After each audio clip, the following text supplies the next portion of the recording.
Hey, my name. cut. My name is Ricardo Pereira, and I love comic books. You may find it silly, but it's actually one of the most passionate groups of people in the world. With the general stereotype of it being for kids, when really most comic book fans are teenagers and adults. So our question is a simple one. Why do people continue to read comics after their childhood? We begin our journey to find our first subject, but many obstacles lie in our way. I don't know how to get to this house from here. Take a right from here. Are you sure the GPS is telling me to take a left? Yeah, it's a right. Alright. Recalculating. I've been blowing! My name's Nia Nguyen. I'm on the varsity track team, and I love comic book. I was a really small and fragile kid, so I always had this urge to prove myself to people and work harder than most kids. So when I read comic books, I would see these heroic heroes, and I would say, I want to be like that. So,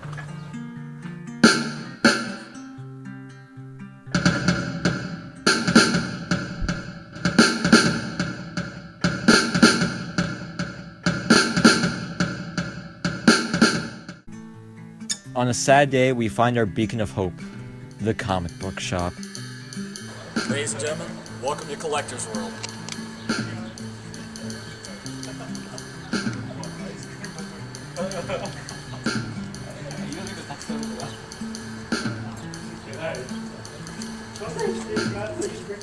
What's up, Andrew? Hey man, how you doing? Doing good. I've been working here at Collector's World for about 2 months now. I came in the shop and I walked in seeing all the comics and I got really, really vibing the place and I really like the area. So I just asked them for a job and they said, yeah, come in Sunday. And that's how it happened.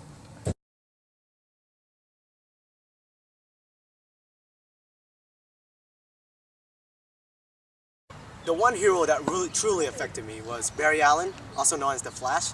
He was this ordinary guy, and then one day he was struck by lightning and became the fastest man alive.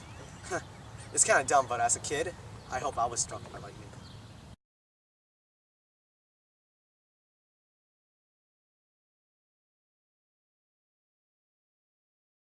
Gotham. Okay. I believe people come back to comics even after they grow out of comic books because of the connection that people have with the stories and the characters that are displayed themselves. For myself, having Amadeus Cho, who is the new Hulk, be an Asian Hulk for the first time, it was something that drew me back into reading Hulk comic books because I can relate and kind of correlate with a new Hulk. And with these new iterations of Iron Man being Riri Williams now, who's a woman, that kind of brings in these new groups and new interests from all these different demographics. And females are starting to read comics more because of the women-centered heroes coming along. And the thing is, it still isn't being done where kids can't read these comics as well, but the broadened scope is allowing adults and kids to read the same kind of issues nowadays.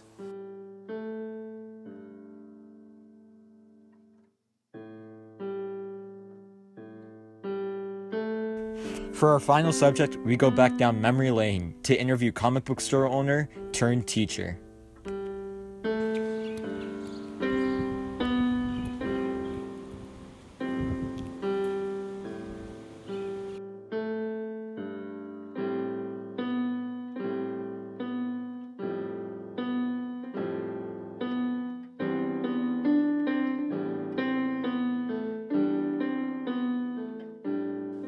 They want to reclaim their childhood. It's nostalgia.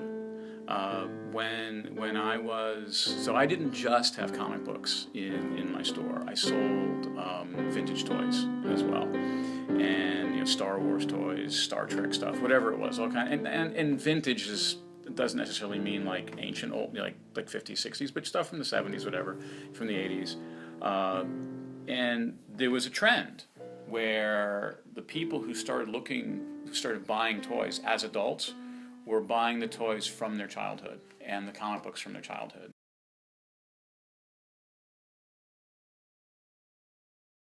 With the rise of digital comics coming in our age and day, I think it is a little intimidating to have more people start moving towards a digital way of reading their comics. But luckily, we still have customers and we still have people coming in who wants an actual physical copy, as the physical copies are more able, or you're more able to have an investment kind of thing in them. as you're able to resell them compared to the digital prices or digital comics where you just buy them and that's for yourself and that's it. So I think people still have that kind of value of having comics as being one of their most enjoyable hobbies, but as well being an investment and having money to get back from it. So I think the digital era is kind of scary to look at, but I don't think it's going to overtake the physical copies or physical comics that people still want to get. Okay, and why do you think people keep going back to comics even when they're older? Because it's kind of considered a childish thing. Okay, so I think comics is generally put towards or made for kids, but nowadays, even back when they were still starting up in the 50s or 60s, cut that out because I don't know the original state when comics started coming out. But I think the actually, can you repeat the question? I got all right. So let's just restart it. You can kind of condense it too. Yeah. I could try to change it. All right. So Angle. why do you think people keep coming back to comics even like after their child years? Like, what's so special about them? Okay. Big question of the day. Okay. Why did you quit college to start a comic book shop?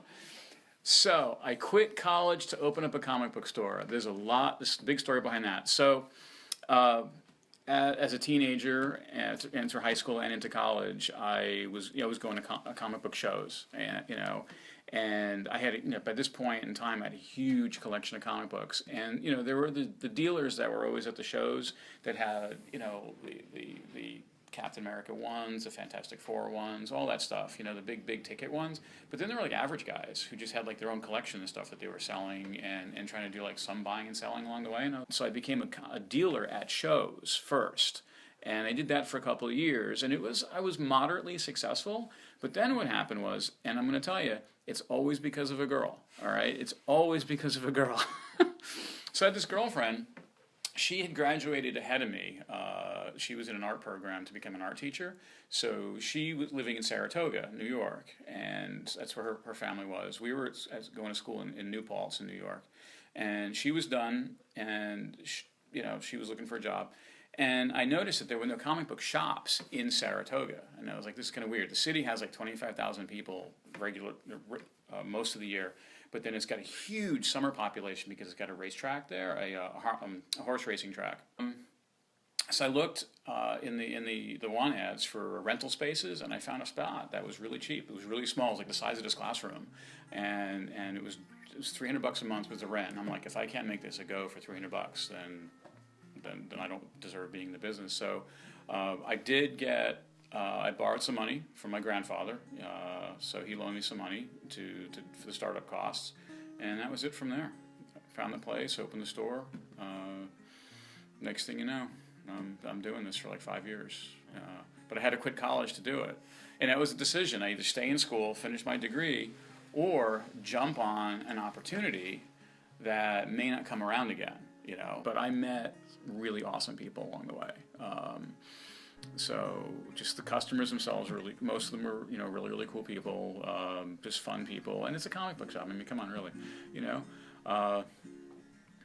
the artists, the writers from Marvel, DC, and other places that I've met along the way. So I've made a lot of good friends in that world that I still have today. So, which is nice. So I've got some of the best memories ever. So it was well worth it.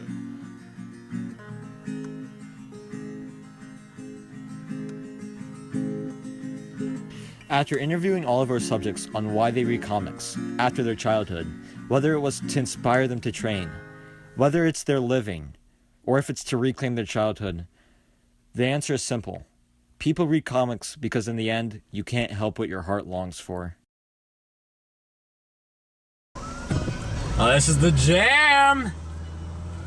It's a small town girl living in a lonely world. She took the midnight train going anywhere. Alright, that was good cut. Birds, watch out!